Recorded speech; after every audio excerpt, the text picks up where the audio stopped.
শুনতে পাচ্ছি না দিদি।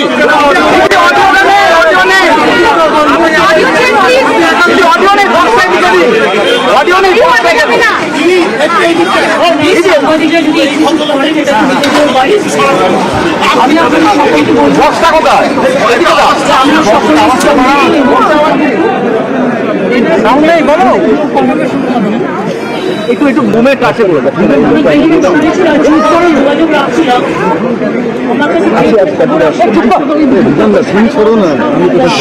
পিস ওয়ার্ল্ডে নিয়ে যাওয়া হবে এবং সেখান থেকে পার্টি যেভাবে সিদ্ধান্ত নেবে সেইভাবে বাদ বাকিটা ওনারা করবে এবং ওনার দেহদান করা আছে।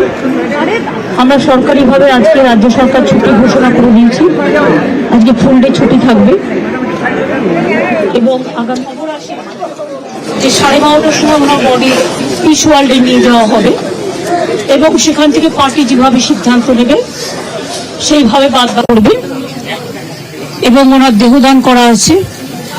আমরা সরকারিভাবে আজকে রাজ্য সরকার ছুটি ঘোষণা করে দিয়েছি, আজকে ফুল ডে ছুটি থাকবে এবং আগামীকাল সসম্মানে রাষ্ট্রীয় সম্মানের সাথে আমরা তাকে শেষ বিদায় জানাতে চাই গান স্যালুটের মাধ্যমে।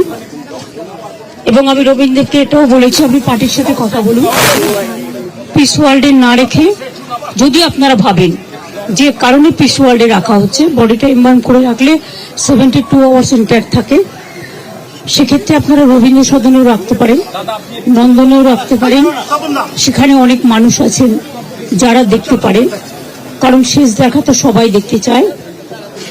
এবং তারপরে দল যা সিদ্ধান্ত নেবে, বিধানসভাতেও নিয়ে যেতে বলেছি, স্পিকার সাহেবও ফোন করেছিলেন ওনাদের, কাজেই উনি দীর্ঘদিন বিধানসভার জনপ্রতিনিধি ছিলেন, মুখ্যমন্ত্রী ছিলেন, লিডার অব দ্য হাউস, এবং তাছাড়াও অনেক ডিপার্টমেন্টের মিনিস্টার ছিলেন দীর্ঘদিন। কাজেই ওনার মৃত্যুটা রাজ্যের পক্ষে একটা বড় লস। ওনার সাথে আমার অনেকবার কথা হয়েছে, দেখা হয়েছে, উনি যতবার হসপিটালে ভর্তি হয়েছেন আমরা দেখতে গেছি এবং সবসময় উনি সুস্থ হয়ে ফিরে এসেছেন, এটা আমাদের কাছে বড় প্রাপ্য ছিল। ওনার মৃত্যুর বয়স হয়তো হয়নি, কিন্তু যেহেতু ওনার একটা প্রবলেম ছিল, শ্বাসকষ্ট হতো, আজ সকালেও বৌদি বললেন যে ব্রেকফাস্ট করেছেন, ব্রেকফাস্টের পরেই শ্বাসকষ্টটা হয়ে হঠাৎ চলে গেছেন। কাজে আমি তার পরিবারবর্গ, মীরা বৌদিকে, সুচেতনা তার সন্তানকে, আমার দলের সকলকে, সিপিএম দলের, বামফ্রন্টের সকলকে সহ নাগরিক সকলকেই আমাদের শ্রদ্ধা এবং সমবেদনা জানাচ্ছি। ওনার জীবনে অনেক কন্ট্রিবিউশন আছে, সেটা ডিটেলস আলোচনা এখানে করার জায়গা নয়। আসুন আমরা প্রার্থনা করি, তিনি পার্থিব জগৎ থেকে বিদায় নিয়েছেন কিন্তু মানুষের জগতে বিচরণ করবেন। একটা মানুষ মরে গেলে তার জীবন শেষ হয়ে যায় না, তাকে মানুষ মনে রাখে তার কাজের মধ্যে দিয়ে। তার আত্মা শান্তি পাক, বারবার তিনি ফিরে আসুন এই বাংলার মাটিতেই। আমি এটুকু বলে আপনাদের সকলকে নমস্কার জানাচ্ছি।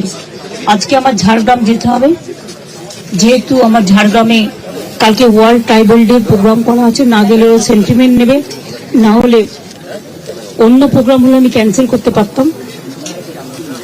আর এই খবরটা শুনে আমি এতটাই টেন্স হয়ে গেছিলাম, দেখুন হাতটা পুরো ঘষে গিয়ে পুরো গোল গোল করে রক্ত বেরিয়েছে। তার মধ্যে আমি নিজেই মানে কিরকম একটা লাগছিল। ফলে আমি এখন বাড়ি ফিরে যাব, ওখান থেকে তারপরে কিছুক্ষণ বাদে চান টান করে তারপরে আমি ঝাড়গ্রামে যাব। আমি ফিরাদ হাকিম, সিপি, ডিজি, সিএস সকলকে ইনস্ট্রাকশন দিয়ে গেলাম এবং ববি আর অরূপ সারাক্ষণ থাকবে, টোটাল টেক কেয়ার করবে। যা যা প্রয়োজন দলের পক্ষ থেকে ওরা মিছিল করে নিয়ে যাবে, যখন দেখবে যেন কোনো অসুবিধে না হয়, পুলিশ যেন ঠিক মতো ব্যবস্থা করে সবকিছু, যাতে কোনো রকম কোনো অসুবিধে না হয়। আমি এটুকু বলে আপনাদের সাংবাদিকদের, সংবাদ মাধ্যমকে সকলকে আমার অনেক ধন্যবাদ এবং কৃতজ্ঞতা জানাচ্ছি। ব্যক্তিগত অনেক কথা আছে, কিন্তু সেটা আজকে বলার দিন নয়, কখনো সময় পেলে নিশ্চয়ই বলবো। আজকের দিনটা এই সময় তাদের পরিবারের পাশে দাঁড়ানোর দিন, এবং দল হারিয়েছে তাদের নেতাকে। আমি অন্য দল করলেও তাদের দলের সাথেও আমার সম্পূর্ণ সমবেদনা থাকবে।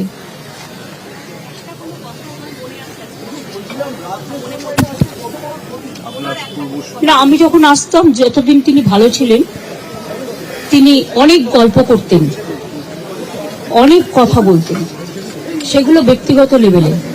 আমি সেসব কথা বাইরে আনতে চাই না। আমার সাথে দেখা হয়েছে সিঙ্গুর আন্দোলনের পরে গোপাল গান্ধী যখন গভর্নর ছিলেন, একটা সুন্দর পরিবেশে আলোচনা হচ্ছিল। গোপাল গান্ধী তখন জিজ্ঞেস করলেন, আচ্ছা বলুন তো, ভরা থাক গানটার অন্তরাটা কি? উনিও বসেছিলেন, আমিও বসেছিলাম। আমি তখন বলেছিলাম, যে পথে যেতে হবে সে পথে তুমি একা, নয়নে আধার রবে, ধ্যানে আলোক রেখা।